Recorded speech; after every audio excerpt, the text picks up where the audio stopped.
Hello everyone, this is Shivangi. Welcome to Shiv classes. इस video में हम डिस्कस करने वाले हैं मार्केट रिस्क, बाजार जोखिम, दोनों ही लैंग्वेज में डिस्कस करेंगे। चल ये स्टार्ट करते हैं। तो मार्केट रिस्क क्या है कि इसको सिस्टमैटिक रिस्क के नाम से भी जाना जाता है। तो ऐसा रिस्क, ऐसा जोखिम जो किसकी वजह से मतलब एसोसिएट किसके साथ, किसकी वजह से होता है, इन्वेस्टमेंट डिसीजन। ठीक है, कि किसकी वजह से जो अनसर्टेनिटी होती है इन्वेस्टमेंट डिसीजन में। भाई आपने कोई इन्वेस्टमेंट डिसीजन लिया, पर्टिकुलर प्रोजेक्ट में इन्वेस्ट कर रहे हैं, कोई बिजनेस स्टार्ट कर रहे हैं, तो उसके साथ अनिश्चितता क्या होती है, जुड़ी होती है। हमें नहीं पता कि भाई हम तो सब बिजनेस में पैसा क्यों लगाते हैं कि भाई हमें प्रॉफिट होगा, पर लेकिन फिर भी एक रिस्क रहता है, प्रॉफिट हो भी सकता है और नहीं भी हो सकता।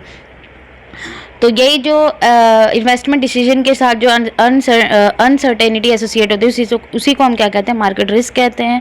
अब प्राइस में क्या होता है कि प्राइस में मार्केट के अंदर क्या होते रहते हैं, उतार चढ़ाव होते रहते हैं। और वो किसकी वजह से होता है कि उन फैक्टर्स की वजह से जो फ्लक्चुएट होते रहते हैं पूरी एंटायर मार्केट में। ठीक है, कॉमनली अफेक्ट करते हैं पूरी एंटायर फाइनेंशियल मार्केट को। अब जो सिस्टमैटिक रिस्क है हम उसको स्पेसिफिकली एसोसिएट नहीं कर सकते कंपनी के साथ या किसी इंडस्ट्री के साथ जो इन्वेस्ट कर रहा है, बल्कि ये किस पे डिपेंड करता है, पूरी एंटायर मार्केट के परफॉर्मेंस पे। भाई अब अगर मार्केट के अंदर इन्फ्लेशन आ रहा है तो सिर्फ एक कंपनी की वजह से थोड़ी ना आ रहा होगा, पूरी एंटायर मार्केट कैसे परफॉर्म कर रही है। भाई एक इंडस्ट्री ने मान लीजिए किसी कमोडिटी की सप्लाई रोक दी, ठीक है, तो उसकी डिमांड बढ़ जाएगी। डिमांड बढ़ रही है तो उसका मतलब क्या, प्राइस इंक्रीज होंगे। प्राइस इंक्रीज होना ही तो क्या कहलाता है, हमारा इन्फ्लेशन कहलाता है। तो सिर्फ एक इंडस्ट्री की वजह से नहीं होगा, पूरी एंटायर मार्केट जब मिलके ये काम करेगी तो क्या होगा, इन्फ्लेशन आएगा। ठीक है, तो इस चीज़ पर डिपेंड कर रहा है। तो जब भी कोई एक इन्वेस्टर इन्वेस्ट कर रहा है तो उसको जितने भी मैक्रो वेरिएबल्स हैं जो एसोसिएट करते हैं फाइनेंशियल मार्केट के साथ, ठीक है, मैक्रो वेरिएबल जो पूरी एंटायर मार्केट को इफेक्ट करेंगे, जैसे इन्फ्लेशन हो गया, इंटरेस्ट रेट हो गया, बीओपी की सिचुएशन कैसी चल रही है, भाई सरप्लस चल रहा है या जो है लॉस हो रहा है उसके अंदर, फिजिकल डेफिशिट, जियोपॉलिटिकल फैक्टर, ये सब चीज़ें उसको ध्यान रखनी चाहिए। अब 4 तरीके के मार्केट रिस्क होते हैं। पहला आता है इंटरेस्ट रेट रिस्क। तो इंटरेस्ट रेट रिस्क क्या होता है, ये रेड लाइन से आपको दिख रहा होगा, इसकी डेफिनेशन ब्रैकेट में लिखी है।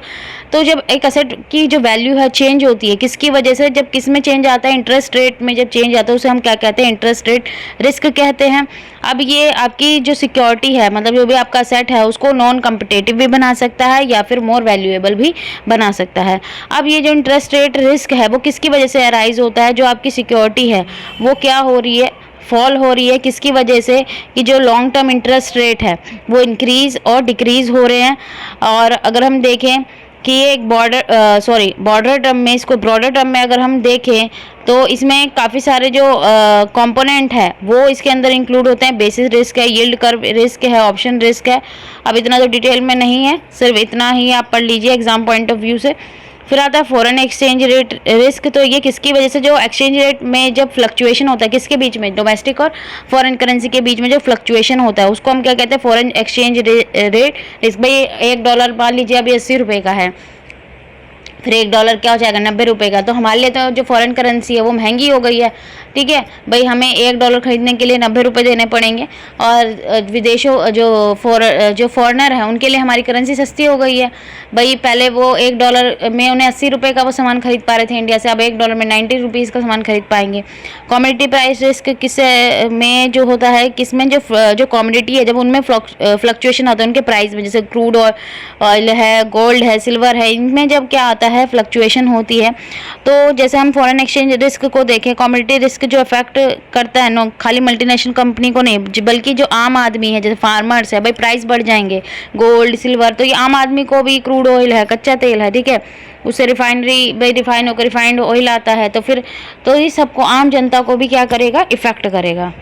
अब इक्विटी प्राइस रिस्क जो है वो कंपोनेंट है किसका, इक्विटी प्राइस, जो लास्ट हमारा जो मार्केट रिस्क का जो कंपोनेंट है वो क्या है, इक्विटी प्राइस रिस्क है, जो रेफर करता है जब स्टॉक प्राइसेस में चेंज आता है फाइनेंशियल प्रोडक्ट के, तो उसको हम क्या कहते हैं, इक्विटी प्राइस रिस्क कहते हैं। तो ये बहुत सेंसिटिव होता है जब चेंज, किसी भी इकॉनमी में अगर चेंज आ रहा है तो ये एक सिग्निफिकेंट पार्ट है एक मार्केट रिस्क मॉडल का। तो ये था हमारा मार्केट रिस्क और उसके टाइप्स। आई होप आपको क्लियर हो गया होगा। अगर वीडियो अच्छी लगी हो तो like it, share and subscribe my channel. Thank you.